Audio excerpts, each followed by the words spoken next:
biasa. Ngerti lho karo tembang, ngerti karo budaya. Lek pas apa gamelane muni joget. Langsung minggah. Nek pas ngono tertib nggih lenggah napa mandap nggih. Iki rambuté kaya kawul ya apa lho Pak? Asli napa mboten nggih? Nggih ngaturaken wilujeng dalu sugeng dalu sedulur sederek warga ingkang wonten Purworejo menika kula nderek sowan.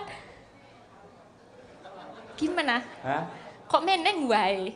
Aku iki ngrungokne lemu ngomong suwi-suwi asam lambung dhewe lho ayo. Sederek ngono lho. Mbah Lurah Kalingga ki kuwi ya guru sastra lho kuwi. Mbah Lurah, guru sastra. Madani ya. Nggih, nggih mengke kula dibeneraken nggih menawi lepat niki ilate piye carane ben saged bener Jawane nggih Mbah Lurah. Nggih, lepat mboten lepat. Nggih. Nggih. Nggih, Kang Mbahku niki sowan sepisanan sepindah wonten mriki. Kula derek pitepangan gandeng nggih nembe menika kula tepangan rumien. Tepangan rumien ora tepangan ya. Tepang iki nyaduk kuwi jenenge ayo. Ya, perkenalan maksudnya tepangan rumien. Nah, 100. Nggih, nami kula Elisa Orcarus Alaso. Nggih, kula sakmenika lenggahipun wonten Yogyakarta. Ya. Nggih, sakmenika nembe sekolah lan nyinden lan derekaken Pak Cahyo.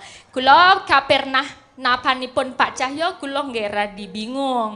Amargi kala wingi wonten pamflet gambaripun Pak Cahyo bukesi anak-anak kula wonten tengah. Jadi sajane aku pernah apa? Gambare kula niku wonten tengah niku wonten bunderan kados ulem apa? Ulem. Kok ulem bingung aku ngatian. Ulem undangan kuwi to karepmu? Iya. Ulem.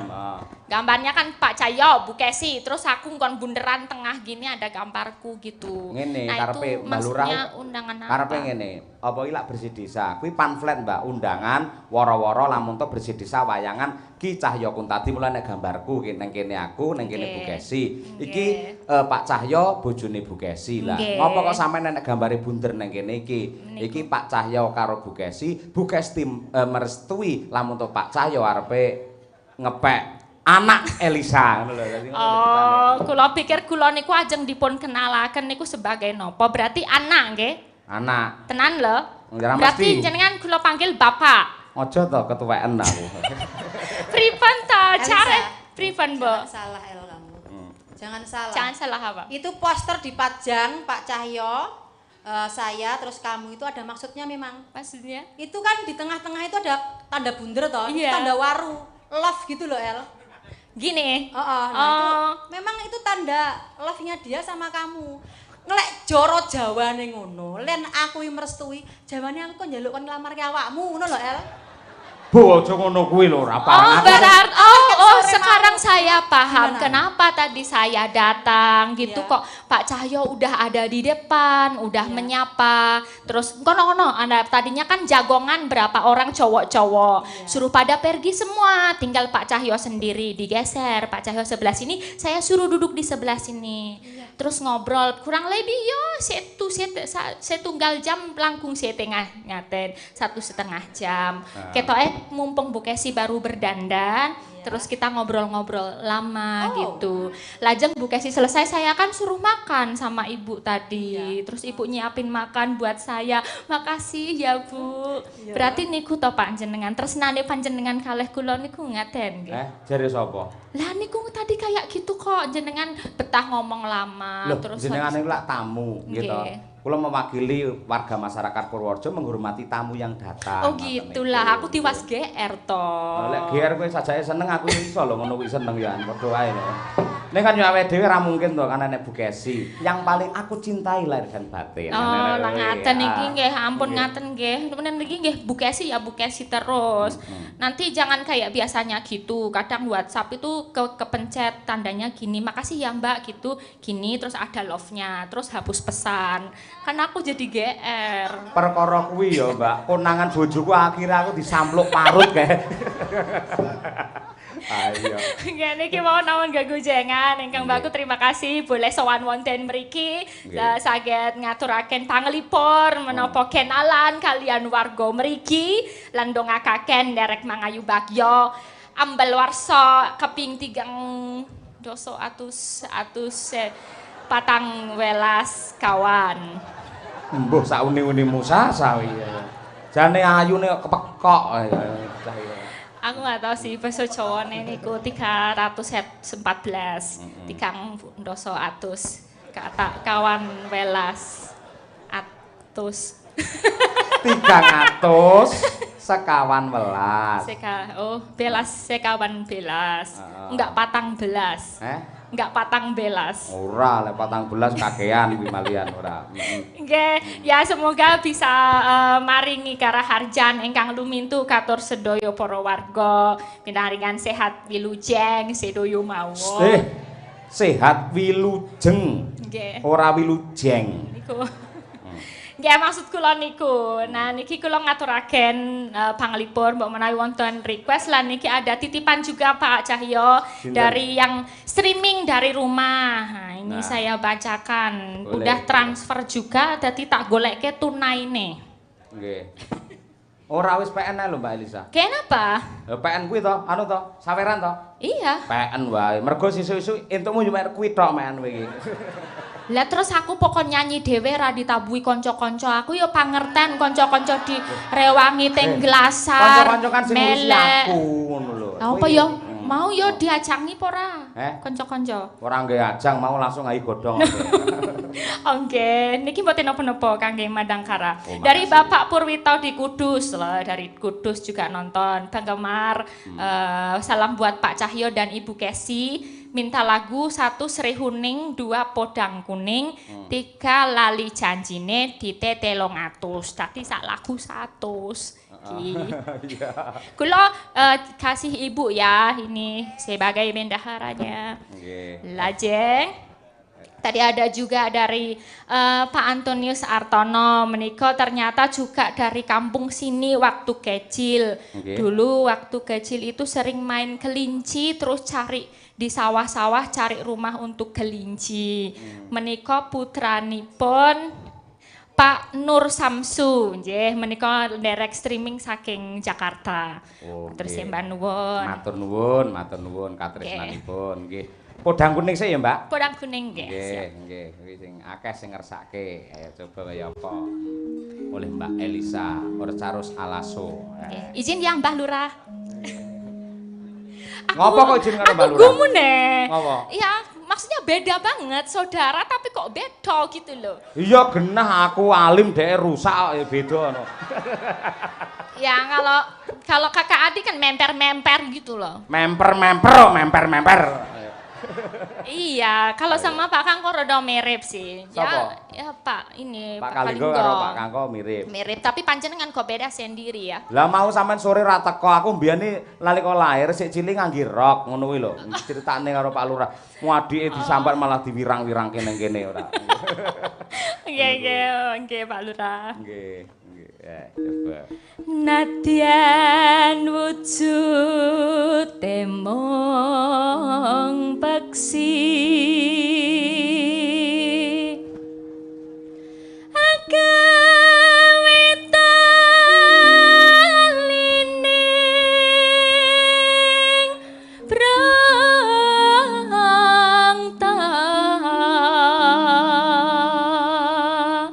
nano alus manis nang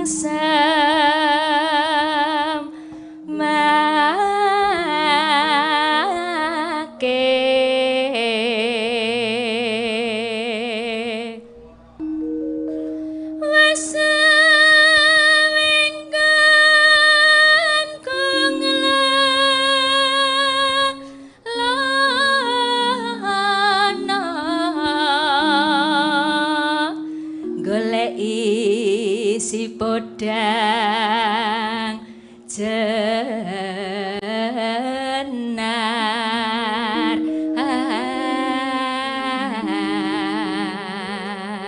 Tembang menika ugi kula aturaken dumateng Ibu Hajah Kastiah ingkang lenggah wonten ing Pati. Panjenenganipun menika setiap malam kalau pentas Ki Cahya Kuntadi wonten Kuntadi Channel selalu mirsani tur mesti nganti tancep kayon. Matur nuwun, Bu. Nggih. Ibu bunga hengatiku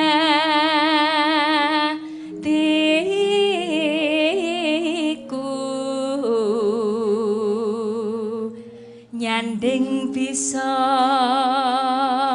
dadi tombo.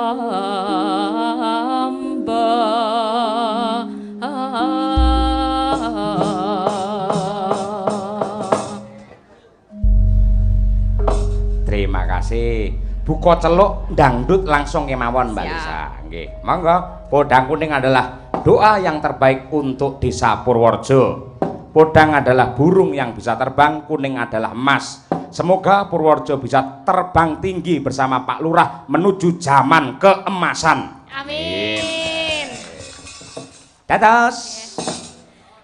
Esuk awane ngomah wis ora krasa keluyuran anggoleki sing tak sayang.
Awas.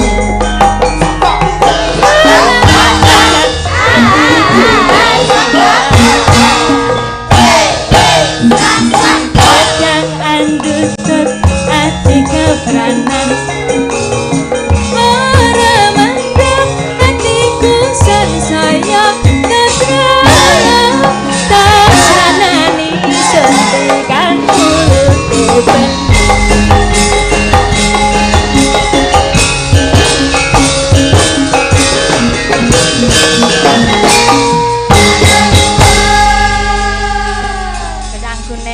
sampun katuraken mak cange Nggih. kuli mbok. Jan hebat bareng Mbak Elisa sing nembang terus sing joget Purworejo menjadi menyala.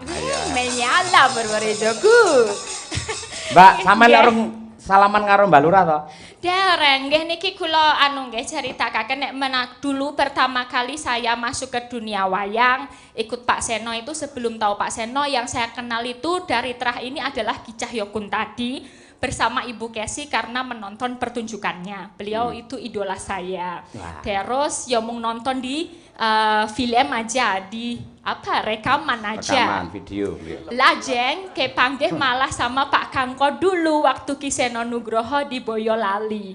Kenal Pak Kangko karena Pak Kangko nonton. Lajeng baru sowan panjenengan wonten Jaten. Nggih. Nah, sing dereng kenal menika kadosipun kok kayak bintang iklan. Iklan apa? Pak nyamuk mendewe. Duduk. Saya beri Anda 3 permintaan, Mbah Lurah. Ngerti iklan apa? Rokok Mbak. itu. Ngawur. Nggih. Biar condo aja. Mbah Lurah garwane ya penyanyi, sinden ya. Oke. Nggih. Men berdua ya. Lajeng kenalan kali Mbah Lurah. Mbak Lisa, men berdua munggah. Nggih. Mulai nganti Mbah Lurah dhewe ngerti sampean. Engko Mbah Lurah kilaf engko suwi-suwi, ya toh. Oh nggih, siap Mbah Lurah kali Ibu. Ayo, karo Bu Lurah karo Bu Putri mangga pinarak mriki. Ya, Coba pelok genti. Ayo, Cublak suweng. Ayo, coba kaya apa. Mangga Mbah Lurah pinarak mriki. Yuk.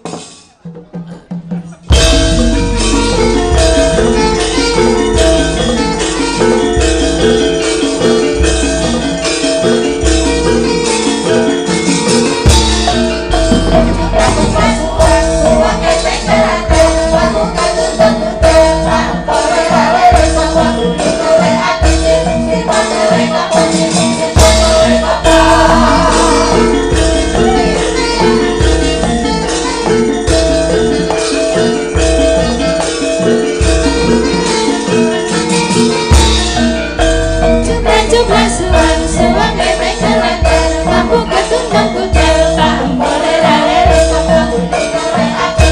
simpan dari kapan simpan dari kapan simpan dari kapan Jan pasangan serasi karo Mbah Lurah karo Bu Lurah luar biasa. Jariknya sama. Nggih. Anyar lho iki. Agemane sami menika cemeng. Nggih. Cemeng. Nggih. Matur nuwun Mas Yoyo. Nggih. Saka kadang madangkara Pak Elisa mliginipun ingkang sampun paring palipur dumateng warga Desa Purworejo luar biasa. Iki pomo kantor desa niki Ombo Jembar ngono mesti kebak. Insyaallah engko lek eleh rezeki iki dimbrukne sing elek iki gedung elek iki dimbrukne. Heeh. Ben rodok rono tadi rodok Jembar. Aku usul Pak Lurah, aku kan ya warga Purworejo. Iki ya ora mung kuwi tok, kabeh iki dimbrukne terus dideki komplek. Dadi Sama namen rene ae mungkin. nggih, komplek tegese komplek kantor desa ngono lho. Alhamdulillah. Jan luar biasa, luar biasa. Nakal ya, Bu. Ayo Pak Lurah matur nuwun karo Mbak Elisa lho, khusus Nggih. lho. Lah aku kan dulurmu ayo kalau. Kuwi lho Mbak Elisa. Iki katut kesambat ya. Yo garus no. Nggih. Mbak Lisa, wilujeng rawuh ing Purworejo sanan kula Blitar. Injih. Kula minangka sulih pribadi, sulih perangkat Desa Purworejo, warga Desa Purworejo ingkang sakmanten kathahipun ngaturaken gungpen nuwun ingkang tanpa pepindhan. Nggih. Awit karawan panjenengan sedaya ingkang sampun kestu paring palipur dumateng para warga Desa Purworejo. Ngoten nggih Mbak Elisa. Nggih. Kula tapi mboten mudeng niku. Mbak Lurah itu Mas ndaki Panjang Elisa sang, bingung nggih. kayak. Tak kira yo ngerti lho, Mas. Nggih. Nggih, tipake mboten mudeng. Enggal aku nggih kula matur nuwun. Niki mboten kok sambatan napa-napa ning kula nambah pasederekan. Bab niku nomer 28 sedasa sekawan sewida. Gambare jago. Lagi lurah karo nomor apale ra umum lho. Umum Apal cah kene. Banget. Dilukas dadi dukun aku, Mas. Dukun anyang-anyangan. Nggih. Matur nuwun Mang Ayu Bagyo ambal karo Bu Lurah diompane dungan anyang-anyangan kuwi lho, piye le nyauri? Enggak, wangel iki umpane. Dicepes. Wangel kok dicepes. Menika tasih kathah ingkang tasih nenggani Mas ya. Matur nuwun. Mbah Lurah Ndayu kita tertarik Mbak Elisa, Mbah Lurah Ndayu Mas ya. Lurah Ndayu. Tenang ae, tak promosine lurah-lurah saiki wis karo aku rada tunduk, rada manut. Lho sampean ya kudu mromosekne aku. Oh, jelas. Ya, aku nek kene melu berjuang lho ya ya to.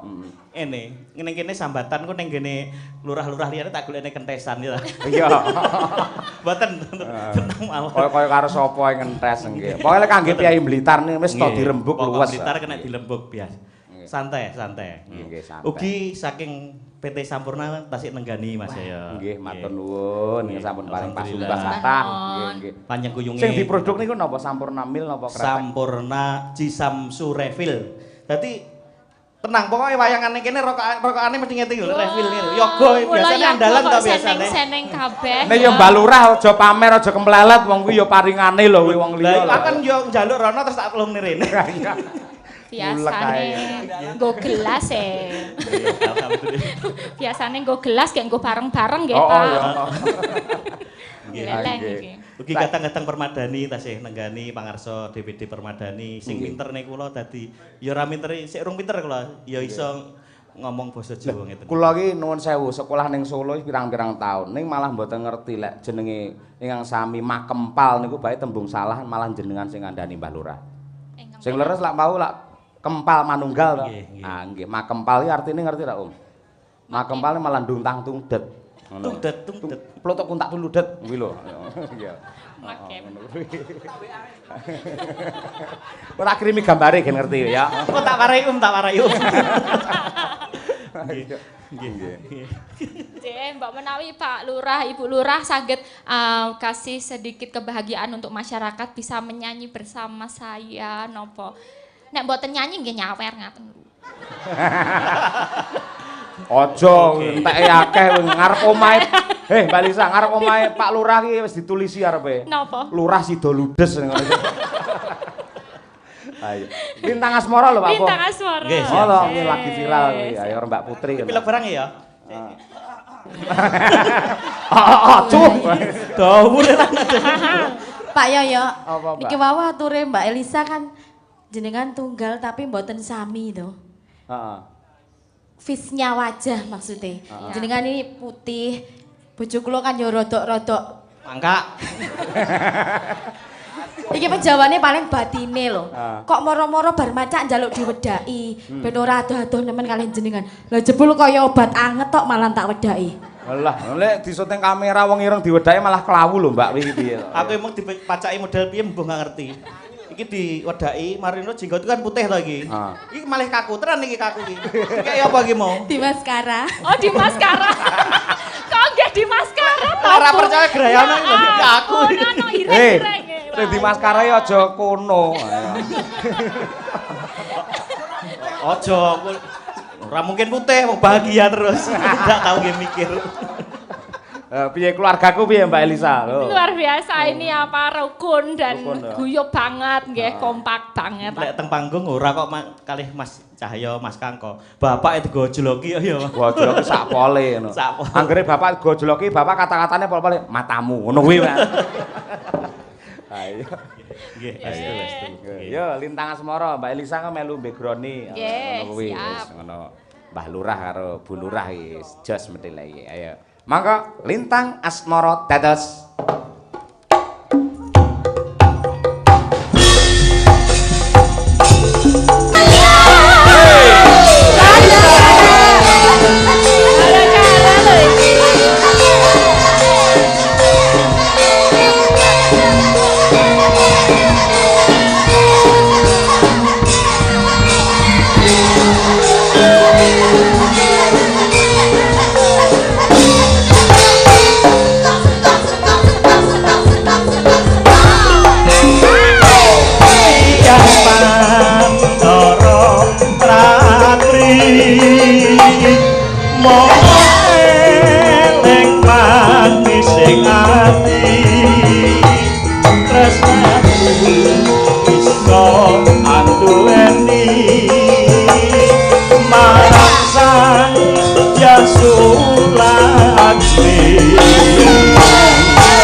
tepuk tangan untuk Mbah Lurah karo Mbak Ngapunten, Putri lho. Mas. Ya ya niki wau cakepane enek sing tak wahi.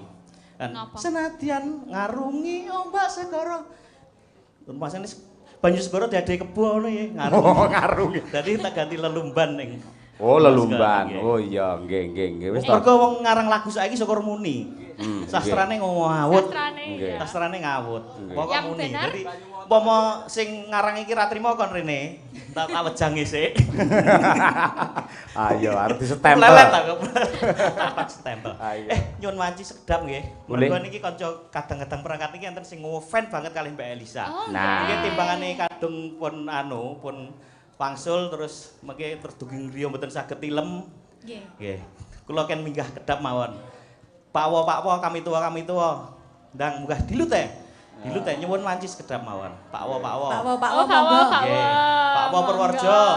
Pak Wo Centong, Pak Wo Karangjati, Pak Wo Gendong munggah sekedap. Kersane dikancani Pak Sekdes niki mergo sing paling remen Mas Yoyo. Sinten? Nyuwun tanggap jenengan niku siji Pak Gun loro Mbodo. Karo Moni. Aduh, Ayo. kon kerja bakti ra gelem pokoke ndelok Pak Yoyo. Ayo. Ayo Betul. matur nuwun nggih. Iya. Budi Pak Kasun Pak Nggih, Kami Tua. monggo. Ayo. Enggak, sedaya. Dan mumpung ketemu karo Mbak Elisa lho, ayo nggih. Niki. Wah Jan. Monggo Bapak. Nggih, sedaya Kami Tua, Sedaya. Nggih, Nggih. Salam. Engko bar mulih ben Pak. Kami Tua Gendong iso turu. Nggih. Sik to, Mbak Lurah aku malah mboten ngerti. Niki Monggo, Pak Kami Tua pundi? nggih. Gendong. Atos. Kalih nggih. kersane tepang nggih, krana enten ingkang ninggal. Menika Pak Wong Gendong, lek warga Gendong mesti jelas ngerti Pak Sugeng Purnomo. Nggih. Menika Mbak Elisa. Ya. Niki Pak Dian, Pak niki Dian. Kami Tua Centong. Oh, nggih, Niki Pak Dian. Sugeng Widodo. Sugeng. nggih. Sugeng Widodo, nggih, Kami nggih. Tua Purworejo. Menika PLT Kami Tua. PLT niku PLT. Pampong Lillahi Ta'ala. Oh. Nggih, Karangjati. Among Allah to, Allah. Allah. nggih. Lah, mbok njaluk blangkon Mbah Syukur apa piye ngono. Blangkone kaya takir pelontang, Pak. Iya. Nggih. Ngapunten Mbak Elisa. Nggih. Kaleresan dalu menika wonten perangkat kula salah setunggal ingkang wonten ngajeng niki Ambal Warsa ugi. Oh, Wah, kasih Pramila ten diucapkan selamat ulang tahun untuk Pak Kami Tua Purworejo Pak Jedok. Oh, Pak luar biasa. Jedon, nggih. Menika saged menyanyikan lagu selamat ulang tahun? Ya Nah, bisa, nggih. ya.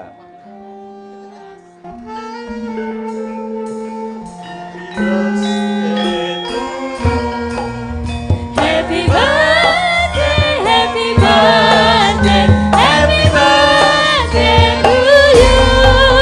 Selamat ulang tahun, selamat ulang tahun. Bahagia sejahtera, semoga panjang umur.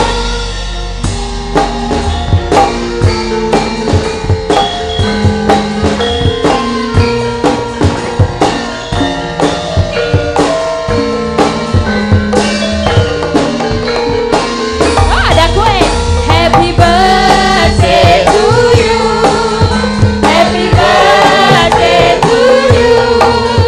Happy birthday, happy birthday, happy birthday to you.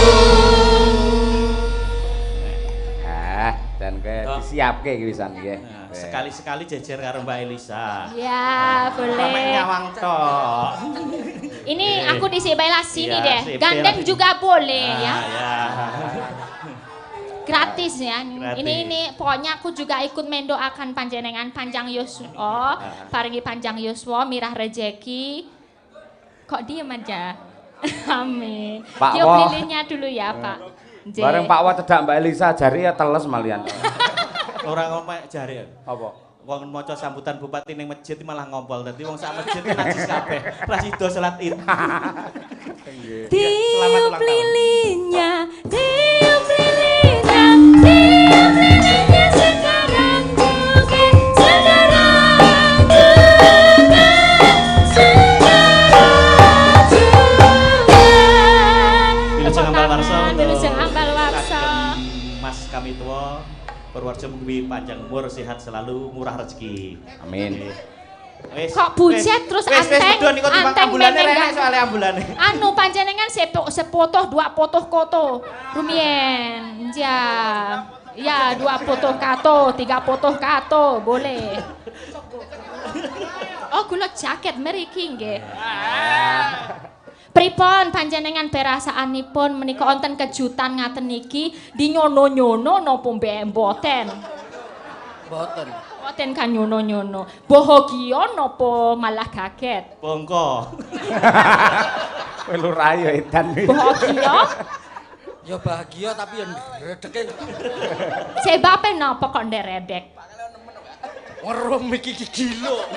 Oh gila karo mik. Biasane sing gila karo mik iku cewek, iki cowok kok gila karo mik. Panjenengan pangajeng-ajengipun napa? Doanya panjenengan buat panjenengan harapane napa? Pengarep-ngarep. Pengarep-arep. Gembrobius. Nggih, Mugi-mugi diparingi sehat. Amin. Nggih. Mugi-mugi diparingi rezeki ingkang barokah. Amin. Satu lagi. Malah Ora bi meneh to, Mas. Tunggal aja, nggih. Kok paring istri ingkang kathah, setunggal mawon seumur hidup, nggih. Menika sedaya mangayu bagya panjenengan sugeng ambal warsa sesarengan kalih ambar warsa desa menika. Nggih. Niku ajeng dipotong napa mboten kuwene napa langsung ten ngandhap mawon. Iya Pak Wo, liline panganan Pak Wo. Nggih, matur nuwun, matur nuwun. Guyon Pak Wo. Selamat ulang tahun nggih. Panjang umur. Ya disayang. Lah.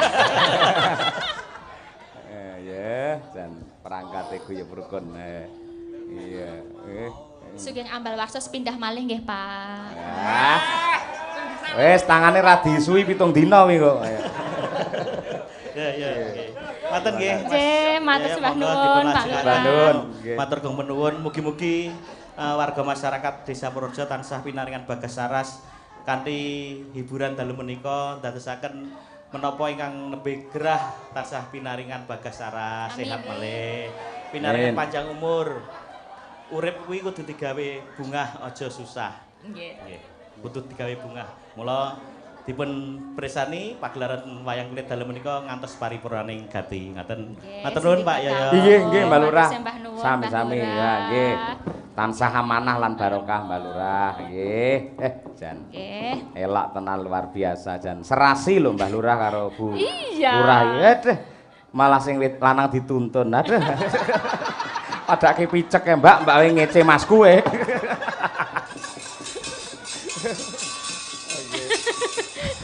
Sekarang ya seduluran tuh kayak gitu ya. Ejek-ejekan gitu loh, enggak ada tedeng aling-aling. Ora nek. Ya guyone lek pas ngene iki, Mbak. Iya. Lah ning omah no ya ora omong apa-apa, mung asbake kebek ngono roro. Nggih. Wau napa malih wau pamundhut? Lali janjine bisa sama boleh Mbak kita boleh Manceluk apa sinten? Mbak Ayo. boleh mau Mbak Tuti boleh jenengan yang dawuh aja. Oh, siap. Nggih, nggih. Ya Mbak Nggih, Birgita boleh. sama Mbak Tuti langsung dua. Ayo coba kaya apa. Nggih. Iki wis ben trio nang kene. Heeh. Yo, ayo. Iki ora camping, ora healing, ayo golek dhuwit, ayo. Cak dulan ayo. Nah, nggih. Mau di atas apa di bawah? Manut. Enak Bu? Enak di mana? Bu? Nggih. Bawah. Sing rada longgar ngandhap mboten napa-napa. Nggih. Mangga dipun aturaken lali janjine kunjuk dumateng sedaya para warga masyarakat ing Purworejo. Salam bahagia selalu. Yuk.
kasih. Dan Mbak Nuwun, Birgita, Mbak matur Lisa, suwun.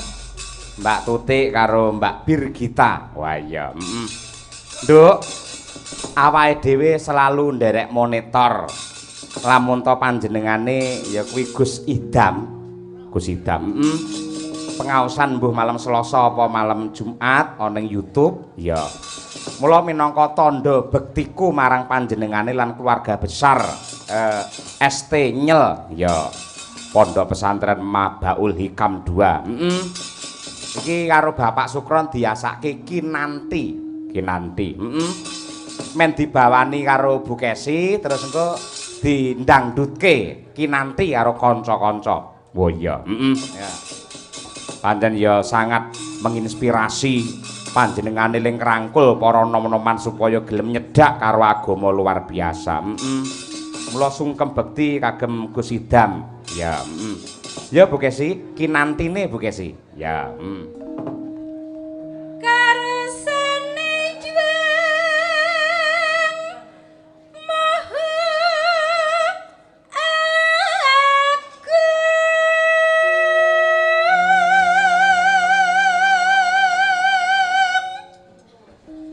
kawula sinden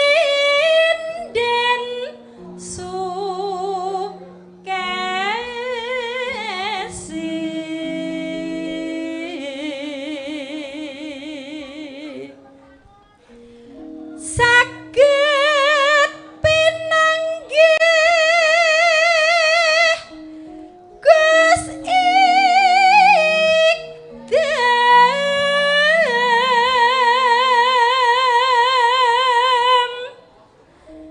ebeh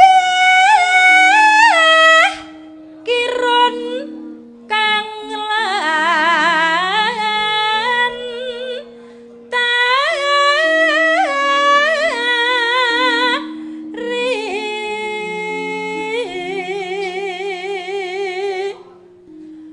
Gus Idam bimbing solawat.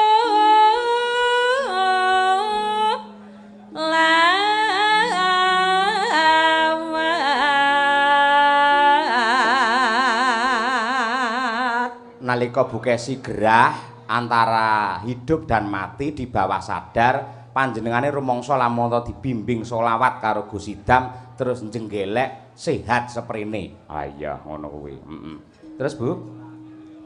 Nalika ing ngalam pati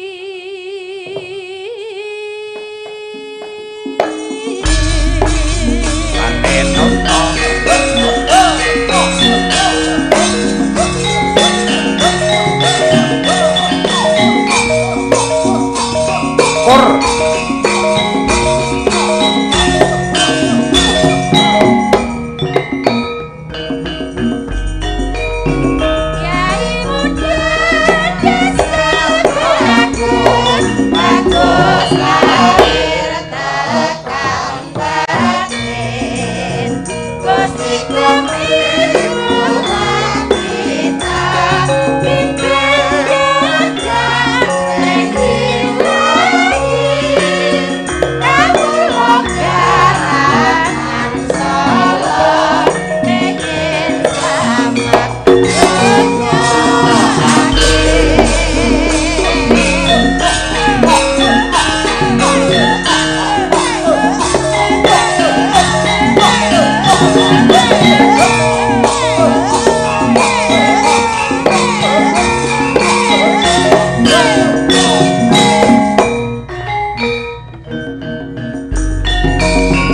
Kyai muda desa bagus bagus lahir tekan batin Gusti kemiluan kita pimpin jalan ilahi kawula garangan Solo ingin selamat